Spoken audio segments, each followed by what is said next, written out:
Period सिर्फ 1 या 2 दिन ही आते हैं या पीरियड्स पहले से ही आते थे शादी के बाद, या अब कुछ टाइम से आपके पीरियड्स स्कैंटी हो गए हैं, कम पीरियड्स आते हैं? सिर्फ 1 या 2 दिन ही पीरियड्स आते हैं, खुलकर पीरियड्स नहीं आते हैं, या सिर्फ 1 या 2 ड्रॉप ही पीरियड्स आते हैं, या फिर पीरियड्स में पर डे आपका एक ही पैड खराब होता है?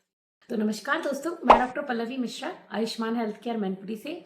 स्वागत है आपका मेरी यूट्यूब की फैमिली में। दोस्तों, आज की वीडियो में मैं आपको बताऊंगी कि अगर आपके पीरियड्स कम आ रहे हैं, खुलकर नहीं आ रहे हैं, तो इसका क्या कारण हो सकता है, इस कंडीशन को क्या कहते हैं, और आप इस कंडीशन से अगर ठीक होना चाहते हैं, कंसीव करना चाहते हैं, तो उसके लिए आपको क्या करना होगा।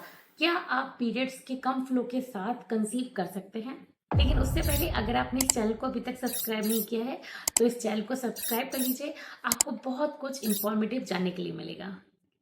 तो सबसे पहले मैं आपको बता दूं कि पीरियड का फ्लो कम आना और जो ड्यूरेशन है वो भी कम हो जाने की कंडीशन को हम लोग हाइपोमेनोरिया कहते हैं। जनरली हमारे पीरियड का जो फ्लो है वो 80 ml के आसपास रहना चाहिए। साथ ही जो पीरियड की ड्यूरेशन है वो भी 5 से 7 दिन रहनी चाहिए। लेकिन अगर आपका फ्लो कम हो रहा है तो इसका मेन कारण हो सकता है आपके हार्मोन।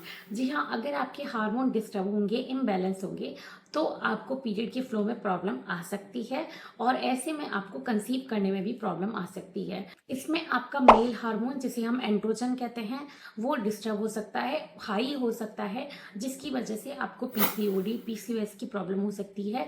इस कंडीशन में भी आपका जो पीरियड का फ्लो है वो कम हो सकता है। अगर आपका प्रोलैक्टिन हार्मोन का लेवल हाई हो जाएगा तो भी आपका पीरियड का जो फ्लो है वो डिस्टर्ब हो जाएगा, पीरियड स्कैंटी आने लगेंगे। साथ ही आपका जो एएमएच हार्मोन है, जिसे हम एंटी मलेरियन हार्मोन कहते हैं, उसका लेवल भी लो हो जाएगा, तो भी आपके जो पीरियड्स हैं वो कम आने लगेंगे और आपको ऐसे में कंसीव करने में प्रॉब्लम आएगी। यदि आपका थायराइड हार्मोन डिस्टर्ब है, आपको हाइपोथायरॉयडिज्म की प्रॉब्लम है, तो भी आपका फ्लो कम हो सकता है। साथ ही अगर आपकी जो ईटी है वो प्रॉपर नहीं बनती है, ईटी कम बनती है, तो भी आपके फ्लो में प्रॉब्लम आ सकती है, आपका प्रॉपर फ्लो नहीं हो सकता। लेकिन कभी कभी ऐसा भी होता है कि हमारे हार्मोन डिस्टर्ब नहीं है, फिर भी हमारे जो पीरियड का फ्लो है वो कम आ रहा है, तो ऐसे में आपका हीमोग्लोबिन भी कम हो सकता है, जिसकी वजह से आपका फ्लो कम हो गया है। तो ये वो कारण है जिनकी वजह से आपका जो फ्लो है वो कम हो गया है, पीरियड की जो ड्यूरेशन है वो भी कम हो गई है। ऐसे में आपको क्या करना चाहिए, क्या ट्रीटमेंट आप फॉलो कर सकते हैं? तो मैं आपको सबसे पहले ये बताती हूँ कि आप नेचुरली इसको कैसे बैलेंस कर सकते हैं। तो आप अपनी लाइफ स्टाइल को मैनेज करके, डेली योगा एक्सरसाइज करके, वॉक करके आप अपने हार्मोन को बैलेंस कर सकते हैं। अगर आप डेली कपालभाति और बटरफ्लाई एक्सरसाइज करते हैं, साथ ही आप 30 मिनट्स की वॉक करते हैं, तो आपके हार्मोन जल्दी से जल्दी बैलेंस होने लगेंगे। दूसरी चीज, अगर आपकी ईटी कम बनती है या आपका जो हीमोग्लोबिन है वो कम है, तो उसके लिए आप एक अनार और एक चुकंदर का सेवन डेली कर सकते हैं। अपनी लाइफ स्टाइल को मैनेज करने के साथ साथ आपको तीसरी चीज करनी है, आपको डेली अशोका या फिर लोध्र का सेवन करना है। आप अशोका को चूर्ण के रूप में, टैबलेट के फॉर्म में, या फिर आप इसका आरिष्ट वगैरह भी ले सकती हैं, आपके लिए हेल्पफुल होगा।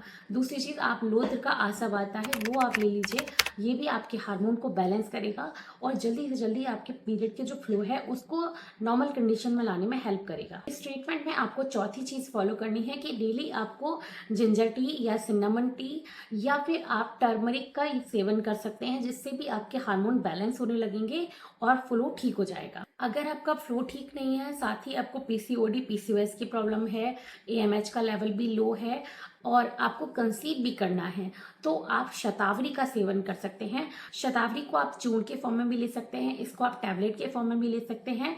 ये आपको पूरी तरह से हेल्पफुल रहेगा।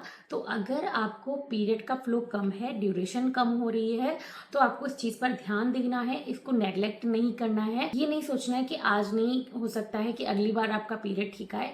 अगर आपको 3 साइकिल तक ये प्रॉब्लम हो रही है, तो आपको जल्दी से जल्दी अलर्ट हो जाना है और इसके ट्रीटमेंट को फॉलो करना है। कोई भी हार्मोन डिस्टर्ब हो उस पर भी ध्यान देना है, तभी आप जल्दी से जल्दी कंसीव कर पाएंगे। तो अगर आपको वीडियो लगा हो कि इन्फॉर्मेटिव है, तो आप उसे जरूर लाइक कीजिएगा, चैनल को सब्सक्राइब जरूर करना। Thank you very much.